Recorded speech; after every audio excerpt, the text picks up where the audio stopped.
Physicists from the University of Nevada, Las Vegas and the University of Rochester have made a breakthrough in the long sought-after quest for a room-temperature superconductor, what they call the Holy Grail of energy efficiency.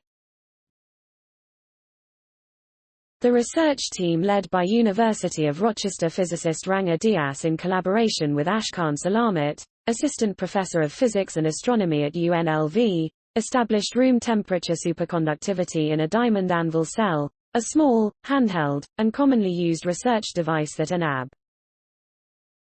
Though the phenomena observed by the research team and reported today as the cover story in the journal Nature was at an early stage, or fundamental level, the discovery has implications for how energy is stored and transmitted. It could also one day change how everyday technological devices, from laptops to MRI machines, are powered, how people and goods are transported, and how the whole of society could operate years into the future. It's a revolutionary game changer, said Salamat, who leads the Nevada Extreme Conditions Lab at UNLV, a newly formed, multidisciplinary group that explores fundamental experimental, computational, and engineering problems of materials under high pressure. The discovery is new, and the technology is in its infancy and a vision of tomorrow, but the possibilities are endless. This could revolutionize the energy grid, and change every device that's electronically driven. Superconductivity is a remarkable quantum phenomena as its hallmark properties include the expulsion of magnetic fields and zero-resistance electrical flow, meaning that the energy current passing through. Since its first observation in 1911, scientists have observed superconductivity only at very low temperatures within a few degrees of absolute zero, -273 degrees Celsius, which would make widespread and practical application unattainable. In 1968, however, scientists predicted that metallic hydrogen, accessed at very high pressures, could be the key ingredient to discovering superconductivity at or above room temperature.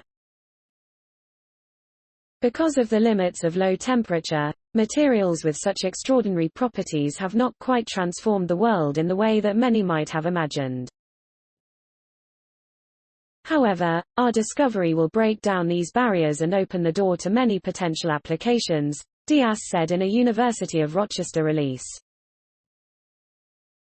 In Dias' lab at the University of Rochester, the research team worked to chemically synthesize hydrogen in an effort to solve the century-old problem. Like a materials search engine, Salamat and Dias used the diamond anvil cell to scan through temperature and pressure space to find the right combination that would drive carbon-sulfur-hydrogen first into a metallic state, and then even further into a room-temperature superconducting state.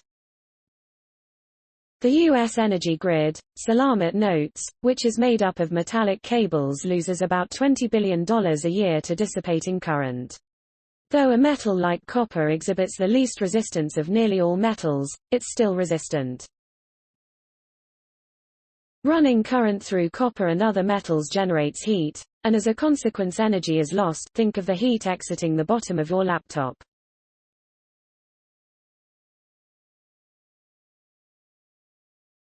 Room temperature superconductivity would allow current to flow through a closed loop forever, meaning that no energy would be lost. In the long-distant future, such a state could enable a solar farm in the southwest U.S. to transport energy to the East Coast with no loss, or MRI machines, which currently need liquid helium to operate, to be deployed to war zones. It could change how electronics are designed and built, and could revolutionize the transportation system. The discovery of the room temperature superconductor, Salamat said, was not what you would call a eureka moment, but rather a methodical, targeted effort by he and Dias. Their next step is to develop a protocol that releases the pressure for these materials while also retaining their superconducting properties. To support their continued work on the problem, Dias and Salamat have started a new company, Unearthly Materials, to find a path to room temperature superconductors that can be produced at scale at ambient pressure. We live in a semiconductor society, Salamat said. With this kind of technology, you can take society from a semiconducting society into a superconducting society.